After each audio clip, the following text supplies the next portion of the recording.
bersaksi pada sesuatu hal yang diperlukan oleh lembaga apa, Ya. itu dibuktikan profesionalnya seorang ahli itu karena pernah dipakai, bukan pengakuan diri sendiri. Oh ya. Jadi kalau menurut rumusan yang pernah kami rumuskan bahwa ibu bukan kategori ahli karena pengakuan sendiri. Iya. Yang ahli menurut rumusan adalah ibu diminta keterangannya oleh suatu proses peradilan karena ibu dianggap ahli. Ada pihak lain Belum pernah. yang menganggap ibu ahli. Itulah yang diperlukan oleh peradilan tipikor. Seharusnya. Iya. Ya Bu ya? Iya. Terima kasih Pak. Oke. Ibu, peradilan tipikor memutus, baru-baru ini Mahkamah Agung memutus perkara Iya. seorang narapidana memberikan mobil terhadap pejabat lapas. Ibu tahu? Tahu. Gimana dengan putusan itu menurut Ibu? Sangat mencederai rasa keadilan masyarakat, sangat mencederai keadilan negara. Nah, itu tidak ada rasa keadilannya baik bagi masyarakat apalagi buat negara. Seandainya Ibu bagian dari tim itu, apa yang Ibu lakukan? Saya akan DO Pak, Apa? melakukan dissenting opinion. Kalau misalnya dalam musyawarah saya bisa memberikan masukan bahwa itu pendapatnya, putusannya itu tidak benar, ya itu lebih baik, karena itu lebih baik musyawarah mufakat. Tapi kalau mereka tetap berkeras, ya tentu kita harus DO karena itu tidak sesuai rasa keadilan yang ada di dalam hati kita. Kenyataannya kan tidak ada yang bikin descending kan? Kan bukan saya yang di sana Pak. Oke, kenyataannya di Mahkamah Agung tidak ada yang bikin descending, betul nggak Bu? Kalau saya dengar ada kok Pak yang dissenting. Ada. Ada. Wah, Ada juga. berarti ada yang waras dong. Ada, masih ada Pak. Masih ada yang waras Pak. Makanya kita pengen jadi orang waras Pak, masuk sana. Saya berharap Ibu orang waras kan? Saya berharap seandainya Ibu jadi hakim agung terpilih itu jadi waras Bu. Insya Allah Pak, Insya Allah. Insya Allah, tolong doain juga. Oke, selanjutnya saya persilahkan. Oh silakan Pak Ketua. Ibu, Ya Pak. saya langsung saja ini. Saya tidak sepakat dengan pendapat Ibu Ya. terkait turut serta ini sama dengan pelaku utama. Pengalaman ya Bu ya, Ya. dan ini real. Iya, Misalnya, saya contohkan, iya, kuasa pengguna anggaran itu misalnya sekda. iya, Di bawahnya ada pejabat pembuat komitmen. iya, Di atas sekda itu ada gubernur Ya. sebagai penanggung jawab umum. iya, Kenyataannya yang berhubungan langsung dengan pelaksana itu gubernur, sekda atau pejabat pembuat komitmen. iya, Tapi dalam perkara ini sebelum mendapat tanda tangan sekda iya, itu pasti ada asisten yang terkait di bawahnya. Sementara asisten tidak tahu menahu dengan persoalan ini dan terjadi perkara ini dibawa ke pengadilan. Dia tidak menerima seperti apa yang Ibu sampaikan tadi, tidak ada niat dan tidak ada terima uang karena tukang parap saja. tukang tanda tangan. Ya, ini Ibu harus perlu ketahui. Jadi bagaimana pendapat Ibu orang yang tidak bersalah, orang yang tidak menerima uangnya, tapi disamakan hukumannya. Jadi saya tidak sepakat dengan Ibu. Mohon penjelasan Bu, cukup. Ya, itu kan tadi yang saya bilang di dalam makalah saya, ya, Pak. Jadi yang dalam makalah saya itu saya bilang yang sama itu kalau dia menerima, kalau dia nggak menerima ya nggak bisa. Kalau tanda tangan cuma dipaksa doang ya kita harus ada alasan pemaaf. Maaf Ibu, Ya, bukan dipaksa. Ini mekanisme. Biasanya sebelum tanda tangan sekda itu ada para bawahan yang tidak mengerti, yang tidak berhubungan langsung.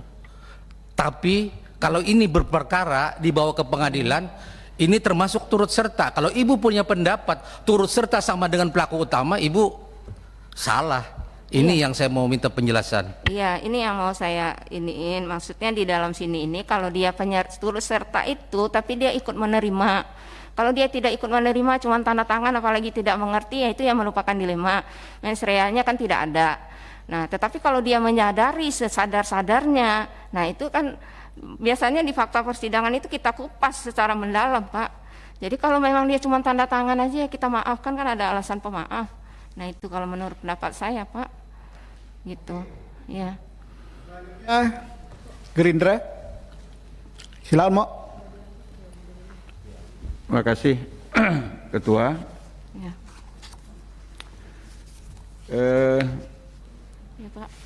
Ibu, di lapangan macamnya korupsi ini tidak menjadi kekhawatiran oleh para koruptor. Ya, di Medan itu 3 berturut-turut wali kotanya ditangkap karena korupsi. Apa istilah bolanya itu? Kok 3 kali gol? Hat-trick. Ya. Saya ingin melihat pendapat Ibu sebagai seorang hukum, Ya. tidak sebagai hakim. Kenapa ini bisa terjadi? Yang kedua, dalam posisi Ibu sebagai hakim nantinya bila lulus, Ya. apa yang terfikir oleh Ibu agar orang tidak bisa atau tidak lagi mau melakukan pengulangan korupsi? Tentu yang terbayang Ibu kan efek jera. Ya. Tapi kan di sisi yang lain ada 2 hal lagi, Bu. Ya. Pertama, pengadilan korupsi ini kan juga terkait pengembalian kerugian negara. Ya. Yang kedua, ada lagi restorasi justice yang harus dipertimbangkan hakim dalam mengambil keputusan. Karena itu kalimat yang singkat dari Ibu, kalau Ibu jadi hakim, apa yang Ibu lakukan agar orang tidak lagi berulang melakukan korupsi? Makasih pimpinan.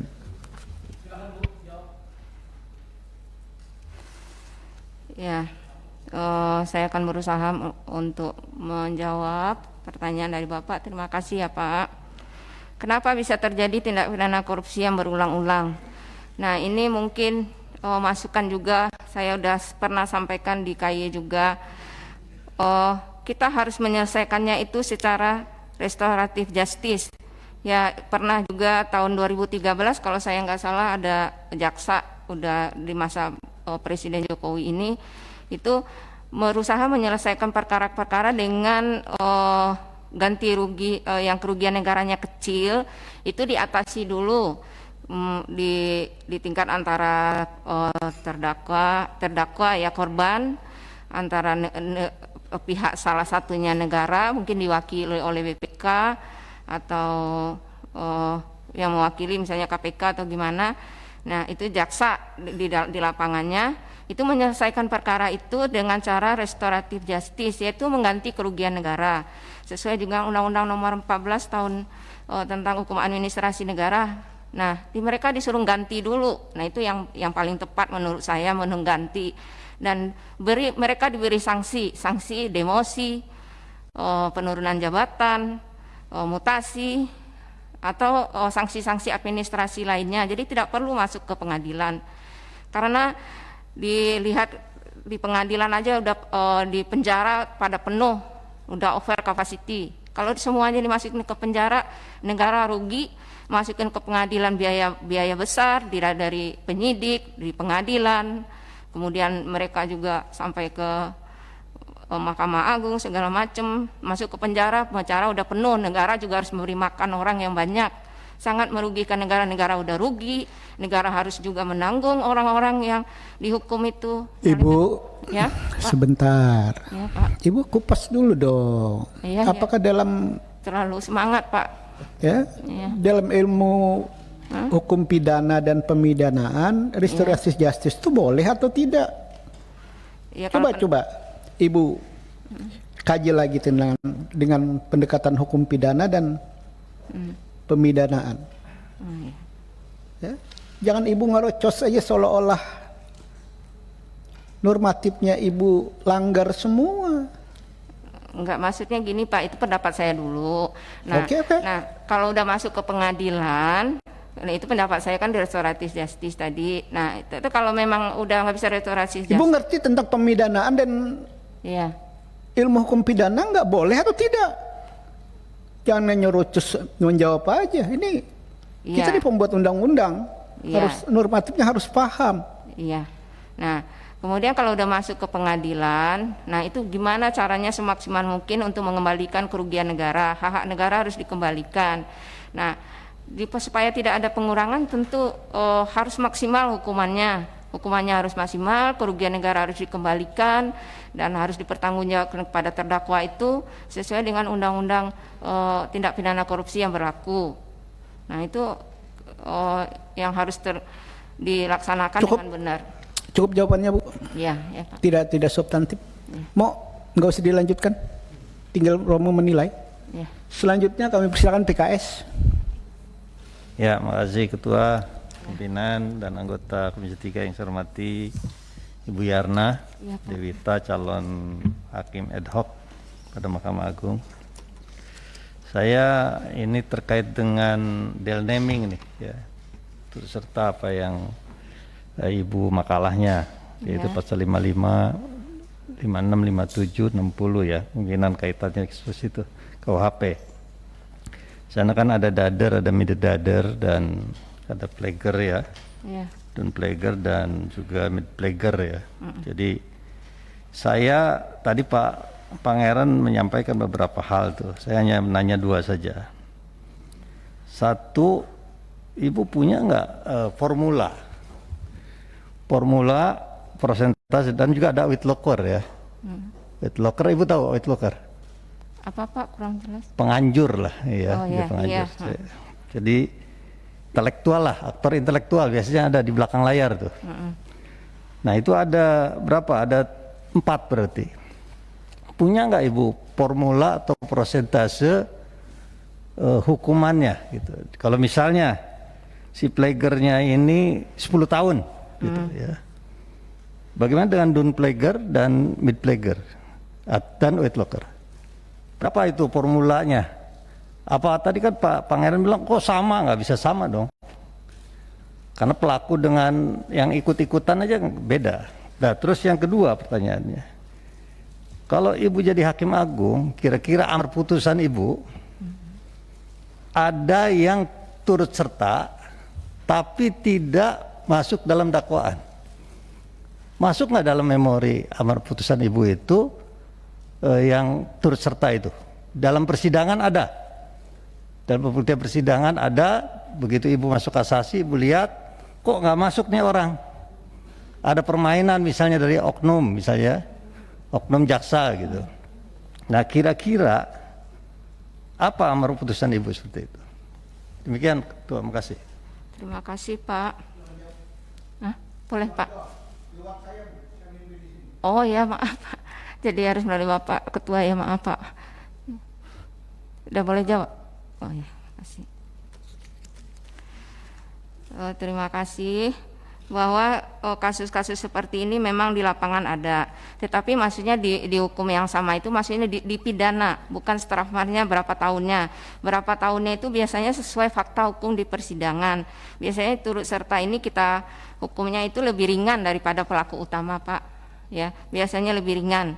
Kalau misalnya 10 tahun, tapi kan itu sesuaikan dengan fakta, apakah dia itu aktif atau tidak aktif. Nah kalau dia aktif, misalnya pelaku utamanya 10 tahun, kalau dia aktif misalnya berkisar antara 5-7 tahun. Tapi kalau nggak aktif bisa aja di bawah 5 tahun, bisa 3 tahun. Nah itu biasanya dalam praktek yang kita terapkan. Nah ini juga mengenai amar putusan yang nomor 2, turut serta tidak masuk dalam dakwaan. Ini sangat banyak sekali Pak. Kadang-kadang kita di sidang juga sering sama jaksa seperti itu. Nah ini memang udah nyata sekali nih di dalam kasus-kasus yang ada di Indonesia yang saya tangani ini banyak sekali terjadi ini. Oknum jasa itu tidak memasukkan turut serta, tetapi karena ada di dalam dakwaan, biasanya kita dalam putusan itu dalam pertimbangan terakhirnya itu kita sebutkan bahwa pelaku ini adalah masuk di dalam perkara ini, terlibat dalam perkara ini. Nah supaya dipertimbangkan untuk didakwa lebih lanjut oleh jaksa, walaupun sebenarnya itu kan di luar daripada dakwaan itu hakim tidak boleh melampaui batas wewenang, tapi hakim juga punya hati nurani untuk menegakkan keadilan, walaupun hanya sepatah kata aja di dalam pertimbangan itu biasanya kita sebutkan, Pak, ini sangat banyak sekali, padahal nyata-nyata itu ada tapi dikelabuin nggak ada di dalam dakwaan jasa, tapi berkali-kali disebut oleh saksi-saksi dalam persidangan, itu sangat banyak, Pak. Jadi tidak bisa kita menyalahkan hakim 100%. Jaksa juga ada, nah inilah yang bertentangan dengan hati nurani kita semua. Terima kasih, Pak. Itu jawaban singkat saya, Pak Ketua. Selanjutnya, silakan PDIP.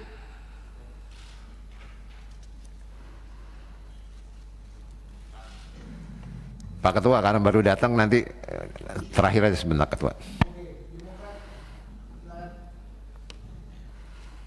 Terima kasih Pak Ketua.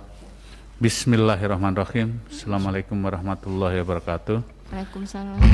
Yang saya hormati pimpinan beserta anggota Komisi 3 dan Ibu Yarna Yanwar Dewita. yang saya hormati. Membaca dari makalah Ibu, banyak hal yang ingin kami mintakan penjelasan atau klarifikasi. Ini terkait dengan makalah Ibu terkait dengan turut serta melakukan tindak pidana korupsi ini. Pertama yang ingin saya tanyakan adalah bagaimana kemudian Ibu selama ini berpraktek, berpengalaman, melihat secara utuh sesungguhnya siapa yang disebut pelaku utama dan penyerta. Karena juga di makalah Ibu ini menyampaikan banyak hal atau diskursus mengenai lika-liku di dalam perilaku korup dari beberapa pejabat ini. Saya hanya ingin mengkonkretkan, kadang-kadang, dan Ibu tadi juga menyampaikan, bahwa keterlibatan beberapa oknum ini, misalkan ada bawahan yang kemudian tidak mengerti apa-apa, yang kemudian yang menurut Ibu juga disampaikan didesain oleh pimpinannya yang hanya sekedar tanda tangan, itu dianggap sebagai pelaku utama ataukah itu penyerta. Mengingat bahwa korupsi ini kalau kita melihat jarang menyentuh kepada desainer-desainer utuhnya. Siapa sesungguhnya yang sejak dari awal mendesain sebuah perilaku korupsi, yang sudah merencanakan tindakan-tindakan ini yang dimulai dari perencanaan, baik perencanaan proyek sama anggaran.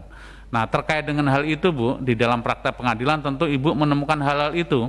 Pernahkah Ibu kemudian memutuskan atau melihat suatu perkara ketika di dalam perspektif hukum formalnya menentukan seseorang menjadi pelaku utama itu menjadi korupsi, pernahkah Ibu memutus atau menemukan atau mencari yang kemudian membongkar kembali, mengembangkan kembali bahwa ada pelaku yang sesungguhnya yang secara material menjadi pelaku utama yang saya sebut merencanakan sejak awal itu tadi.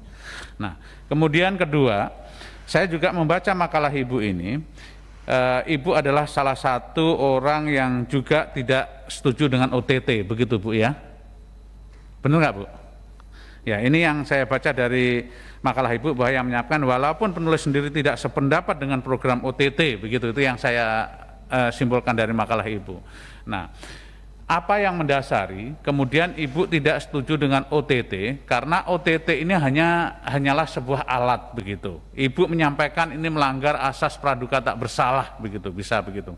Tapi OTT itu juga tentu dilakukan dengan sangat hati-hati dan pasti juga didasarkan kepada dua alat bukti yang cukup. Nah, bisa saja kasus korupsi itu muncul bukan hanya sekedar dari case building berdasarkan pemeriksaan, tapi juga kadang-kadang memang secara nyata ditemukan adanya perilaku korup yang dilakukan oleh pejabat negara gitu dengan berbagai cara begitu. Nah, meneruskan apa yang Ibu sampaikan ini bahwa Ibu tidak sependapat dengan OTT ini, pernahkah Ibu di dalam memutus sebuah perkara, Ibu kemudian bisa membuktikan bahwa OTT ini menjadi proses yang salah di dalam penegakan hukum, minimal satu kasus saja. Nah, kemudian kalau Ibu menyatakan bahwa ini OTT ini adalah menjadi sebuah pelanggaran asas terhadap asas praduga tidak bersalah, pernahkah Ibu selama menjadi hakim ad hoc ini atau bertugas ini, Ibu kemudian bisa menemukan hukum?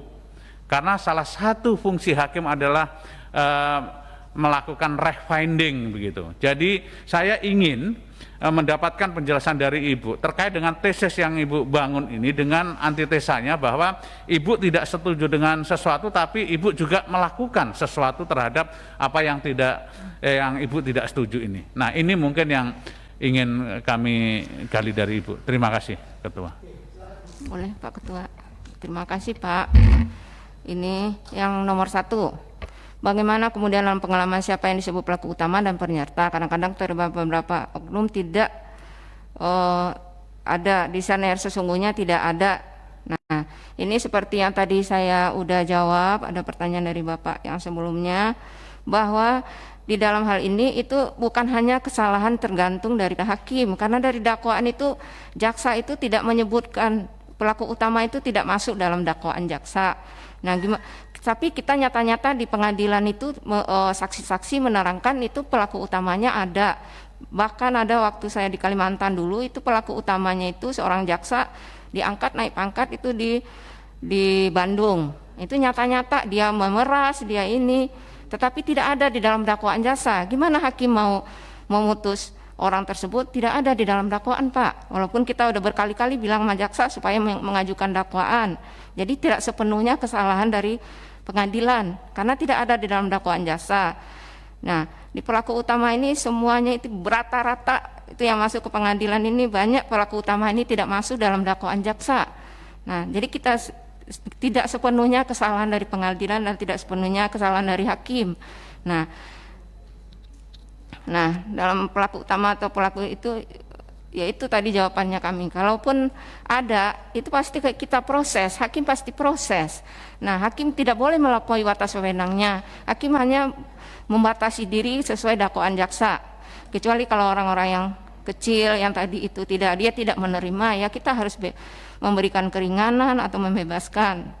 Nah, yang kedua OTT. Ini dalam makalah saya ini karena waktu yang singkat saya membuatnya.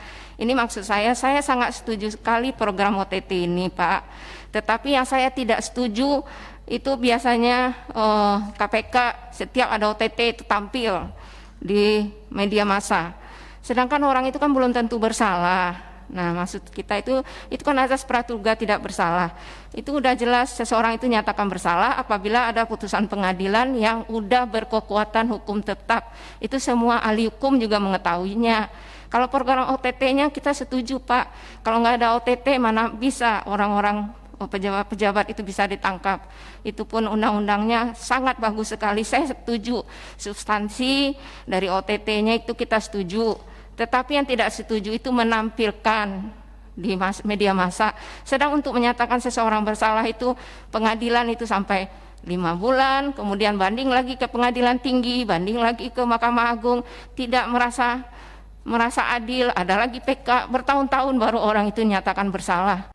Masa orang yang belum tentu juga orang yang ditangkap itu ada azas praduga tidak bersalah, kasihan keluarganya. Saya pikir cukup ya, Dik. Nah, itu. Cukup ya, Bu ya? Ya. Jadi panjang-panjang juga pada prinsip dasarnya dia udah ngerti, Bu. Ya. Selanjutnya kami persilahkan Golkar.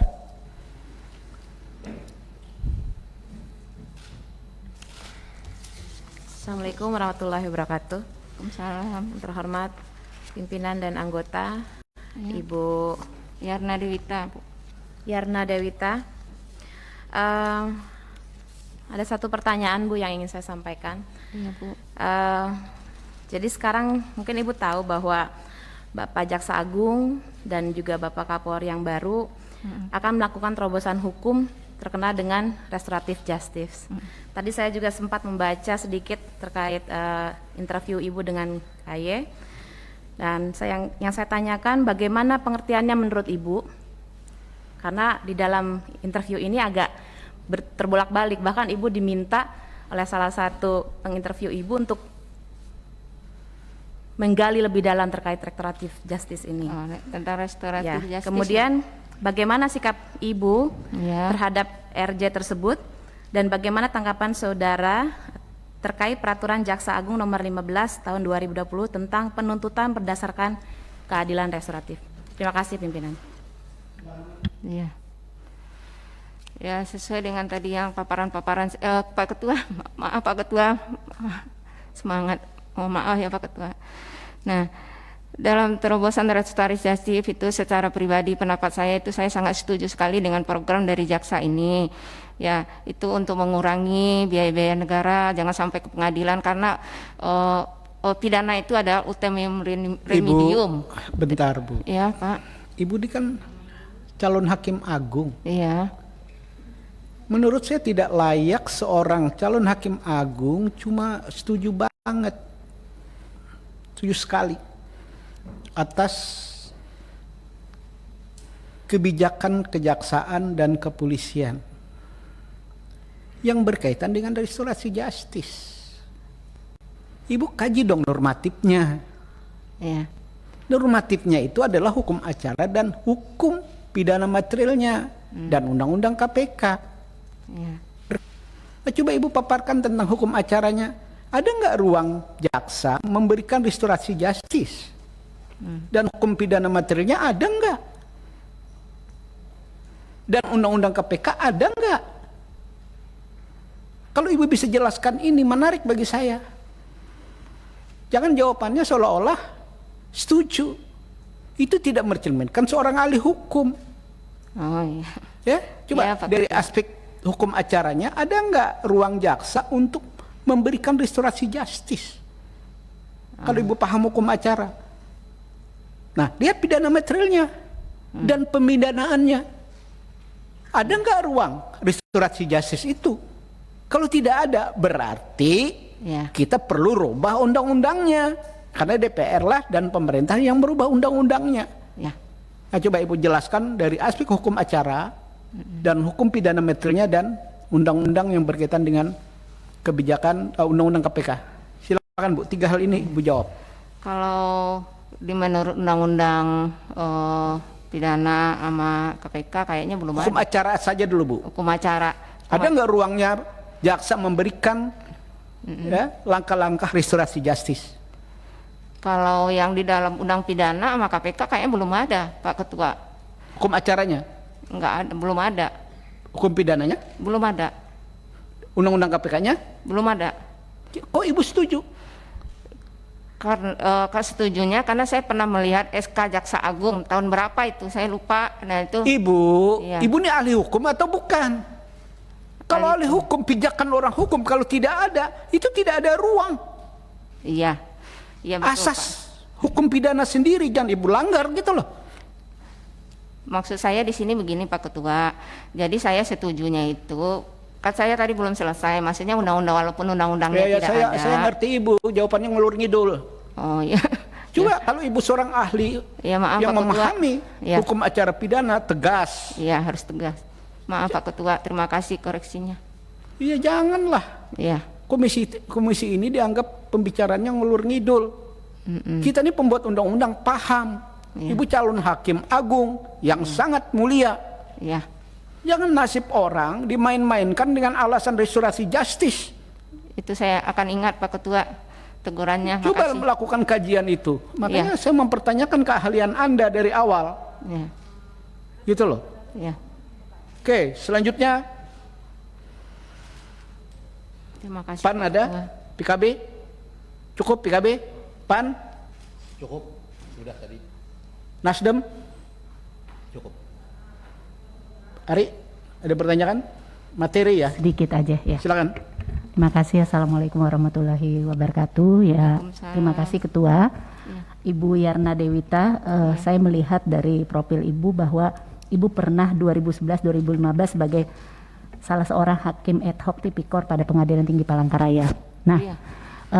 sepanjang waktu itu saya hanya ingin tahu bagaimana pengalaman Ibu, maksudnya dari semua kasus yang yang dijatuhkan vonis oleh Ibu bersama rekan-rekan tentunya, apakah pernah menjatuhkan vonis bebas kepada tersangka tipikor? Saya kira itu saja. Makasih. Boleh Pak Ketua?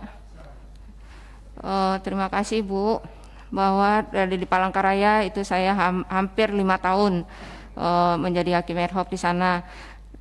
Dan semua perkara yang ada di Palangkaraya itu terbukti. Tidak ada, sampai sekarang pun belum ada kasus-kasus yang saya tangani itu putusannya bebas, Bu. Pak Ketua, itu jawaban saya. Ya. Baik Ketua, terima kasih, cukup. Ya. Cukup. Ya. Terima kasih.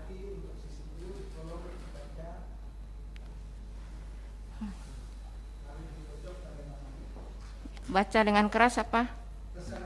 Oh. Oh iya, terima kasih Pak Ketua.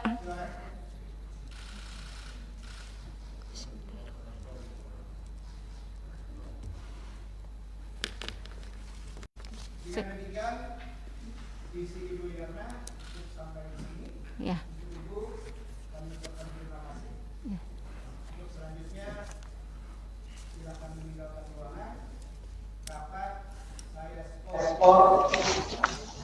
Berapa lama? Hah?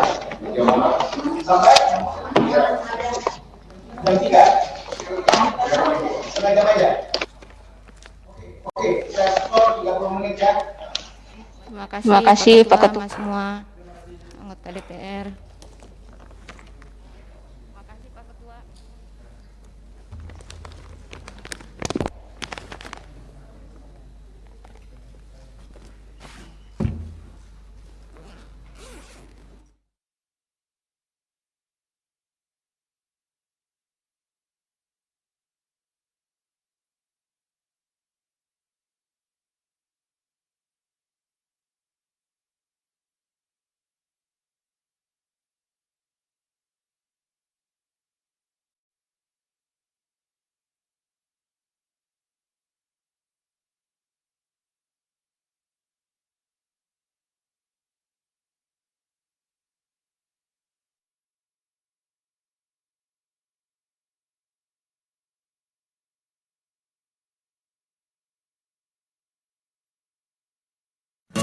Indonesia siap memasuki tatanan hidup baru di tengah pandemi corona.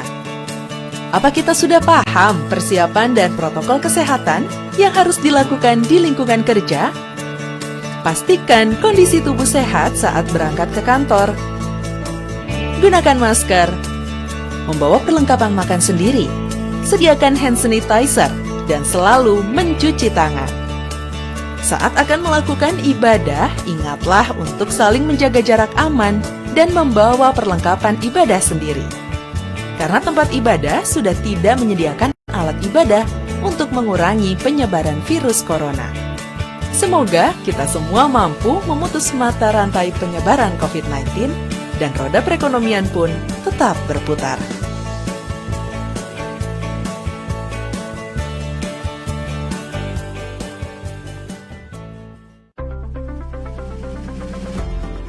Masyarakat Desa Bojong terus terang kalau memasuki masa kemarau ini sangat kesulitan sekali.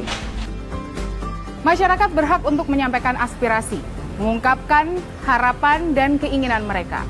Harapan saya ke depan, SDM Sukabumi bisa unggul. Sebagai wakil mereka, saya berjuang semaksimal mungkin untuk memperjuangkan aspirasi-aspirasi tersebut. Dalam program aspirasi penyambung suara rakyat.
Kota Cilegon adalah sebuah kota di Provinsi Banten, Indonesia.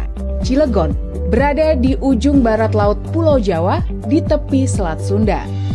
Kota Cilegon dikenal sebagai kota industri. Sebutan lain bagi kota Cilegon adalah kota baja. Mengingat kota ini merupakan penghasil baja terbesar di Asia Tenggara. Sekitar 6 juta ton baja dihasilkan tiap tahunnya di kawasan industri Krakatau Steel, Cilegon. PT Krakatau Steel merupakan badan usaha milik negara yang bergerak di bidang produksi baja. Perusahaan yang beroperasi di Cilegon, Banten ini mulanya dibentuk sebagai wujud pelaksanaan proyek Trikora yang diinisiasi oleh Presiden Soekarno pada tahun 1960 untuk memiliki pabrik baja yang mampu mendukung perkembangan industri nasional yang mandiri, bernilai tambah tinggi, dan berpengaruh bagi pembangunan ekonomi nasional. Dengan status badan usaha milik negara, PT Krakatau Steel menjadi mitra kerja Komisi 6 DPR RI. Selain itu, Komisi 6 mempunyai ruang lingkup tugas di bidang perindustrian, perdagangan, koperasi, UMKM, BUMN, investasi, dan standarisasi nasional. Maka, untuk menjalankan fungsi pengawasan, Komisi 6 DPR RI melakukan kunjungan kerja ke PT Krakatau Steel di Cilegon, Banten. Salah satu fungsi pengawasan yang dilakukan oleh Komisi 6 berkunjung ke PT Krakatau Steel, yakni PT Krakatau Steel akan mendapatkan dana talangan dari pemerintah sebesar 3 triliun rupiah. Dana tersebut akan digunakan untuk relaksasi pembayaran kepada para konsumennya. Dengan dana talangan tersebut, Komisi 6 DPR RI mendorong PT Krakatau Steel menggunakan dana talangan untuk menjaga keberlangsungan industri baja dalam negeri, dan kucuran dana tersebut diberikan dengan skema Mandatory Convertible Bond atau MCB. Ditemui usai memimpin rapat kunjungan kerja reses Komisi 6 DPR RI dengan jajaran direksi PT Krakatau Steel di Kota Cilegon, Banten. Wakil Ketua Komisi 6 DPR RI Muhammad Hekal mengatakan, PT Krakatau Steel harus menggunakan dana talangan untuk menjaga stabilitas perusahaan agar keberlangsungan industri baja dalam negeri dapat berjalan dengan baik. Hekal menambahkan, Krakatau Steel harus bisa mempertahankan profit di kuartal pertama setelah bertahun-tahun mengalami kerugian. Tentu kita berikan ini, waktu itu pertimbangannya adalah mereka perlu menjaga keberlangsungan industri baja dalam negeri. Karena pembeli-pembelinya mereka ini yang sekarang juga kesulitan likuiditas. Nah, kalau pembeli-pembelinya KS mati, apalagi KS-nya. Jadi ini saling gotong royong lah untuk menyelamatkan industri ini. Nah, kenapa ini menjadi dalam bentuk MCB? Karena memang kita harus akui Krakatau Steel adalah perusahaan TBK, sehingga dia mempunyai juga pemegang-pemegang saham publik. Nah, tentu pemegang saham publik dalam kondisi ekonomi yang tidak baik mungkin juga banyak yang mengalami kesulitan. Kalau semuanya harus top up uang sekarang, mungkin ada yang nggak sanggup, sehingga akan terdilusi dengan cukup masif. Nah, tentunya kita juga harus jaga para investor ini jangan dibully oleh pemerintah pada saat situasi lagi susah, pemerintah langsung masuk dan mengambil keseluruhan saham. Nah, investasi mereka akan begitu hilang, tapi kita kasihkan waktu. Tapi kita sama-sama pahami bahwa memang KS ini kita kasih waktu untuk hidup karena dia menjadi industri dasar yang penting. Nah, yang kita tekankan dalam kunjungan ini adalah satu, jangan sampai tersia-siakan, karena ini dari tahun ke tahun KS kita dengar kok ceritanya nggak tambah baik. Nah, baru sekarang ini kita dengar bisa profit lagi setelah restrukturisasi utang yang sangat besar. Nah, peluang ini jangan sampai hilang. Senada dengan itu, anggota Komisi 6 DPR RI Ananta Wahana mengatakan, dana talangan yang diberikan kepada Krakatau Steel harus dipakai untuk normalisasi dan memberikan angin segar kepada pelaku industri baja Indonesia. Ananta menambahkan, Krakatau Steel harus mampu bersaing dengan produk baja dari luar dengan meningkatkan kualitas dan menciptakan produk yang unggul. Jadi saya hanya melihat bahwa Krakatau Steel ini harus menjadi simbol kebanggaan masyarakat Banten Ya, pemerintah saat ini sangat concern terhadap Krakatau, ingin Krakatau ini hidup, dan sekarang ini diberi dana pinjaman 3 triliun. Ini saatnya dipakai oleh Krakatau untuk melakukan katakanlah normalisasi hidup dan bisa mulai merangkak dan bisa katakanlah memberikan angin segar baja di Indonesia ini. Jadi Krakatau harus mampu melahirkan produk yang unggulan seperti yang saya sampaikan itu, sehingga baja di Indonesia ini nanti akan menggunakan tulang punggungnya itu Krakatau. Kalau semua industri di Indonesia ini bahan dasarnya itu menggantungkan pada Krakatau, saya pikir Krakatau ini bisa hidup. Selain dana talangan yang diberikan, Komisi 6 DPR RI juga mendorong PT Krakatau Steel bersaing dengan produk impor agar ketahanan besi dan baja dalam negeri dapat stabil dengan dukungan regulasi yang diselaraskan dengan Kementerian Perdagangan dan Kementerian Industri. Wakil Ketua Komisi 6 DPR RI Martin Manurung mengatakan persoalan harga jual yang tinggi dipengaruhi banyak faktor dan PT Krakatau Steel harus mengganti alat yang digunakan dengan teknologi yang lebih efisien. Selain itu, pasokan bahan baku juga harus diefektifkan semaksimal mungkin penggunaannya dan ini menjadi tugas dari manajemen direksi yang harus ditata kembali. Memang persoalan high cost ya yang ada di Krakatau Steel itu banyak faktor kalau saya lihat dari hasil kunjungan ini. Pertama, memang dari sisi persaingan dengan perusahaan lain, di mana Krakatau Steel ini kan termasuk mungkin yang cukup tua ya, sehingga banyak juga teknologi-teknologi yang harus diperbaharui ya, untuk bisa bersaing harga. Nah, kemudian juga harus dipikirkan bagaimana persoalan pasokan bahan baku dan energi. Karena energi yang digunakan oleh Krakatau Steel misalnya kalau dia tetap mengandalkan energi listrik itu mungkin tidak efisien. Harus coba dipikirkan atau dicarikan strategic partner untuk bisa switch ke energi yang lebih efisien itu. Dari sisi bahan baku juga saya rasa demikian. Nah, ini yang harus ditata oleh manajemen yang ada sekarang. Senada dengan itu, anggota Komisi 6 DPR RI Putu Supatmarudana mengatakan PT Krakatau Steel melakukan restrukturisasi untuk menekan biaya agar bisa bersaing dan kompetitif dengan produk baja luar negeri.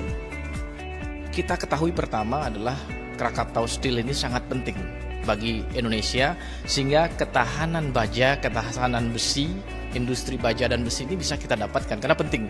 Jangan sampai ke depan kita tergantung kepada perusahaan luar yang melakukan ekspor ke kita dan pada akhirnya kita akan tergantung dengan itu. Nah, tentu ini perlu kita jaga, itu pertama. Yang kedua juga kita tekankan pada Krakatau Steel untuk terus melakukan restrukturisasi, mengawal kos mereka agar betul-betul bisa bersaing dan kompetitif. Karena apa? Di satu sisi kita ketahui harus ada regulasi yang memproteksi industri dalam negeri dalam bidang besi dan baja ini. Tapi di sisi lain, Krakatau Steel kita dorong untuk melakukan efisiensi, melakukan pengurangan kos yang berlebih atau kos yang tidak perlu, atau high cost of production ini harus betul-betul dikurangi sehingga betul-betul akan membawa apa? Regulasinya jelas, ke depan betul-betul industri ini akan mampu bersaing di negeri sendiri. Yang kedua, kondisinya adalah kita berharap pricingnya juga akan bersaing. Selain itu, Komisi 6 DPR RI mengapresiasi capaian PT Krakatau Steel yang membukukan profit di kuartal pertama tahun 2020 senilai 1 triliun rupiah setelah 8 tahun terakhir mengalami kerugian. Wakil Ketua Komisi 6 DPR RI Martin Manurung mengapresiasi langkah restrukturisasi dan transformasi yang dilakukan jajaran direksi Krakatau Steel. Martin mengharapkan laba yang diperoleh Krakatau Steel bisa berlanjut di kuartal selanjutnya dan bertahan setiap tahun pembukuan laba. Dengan demikian, ke depan Krakatau Steel tidak perlu lagi mengajukan talangan dana untuk menopang bisnis seperti tahun ini. Kita memberi apresiasi bahwa pada manajemen yang sekarang di tahun terakhir sudah membukukan laba.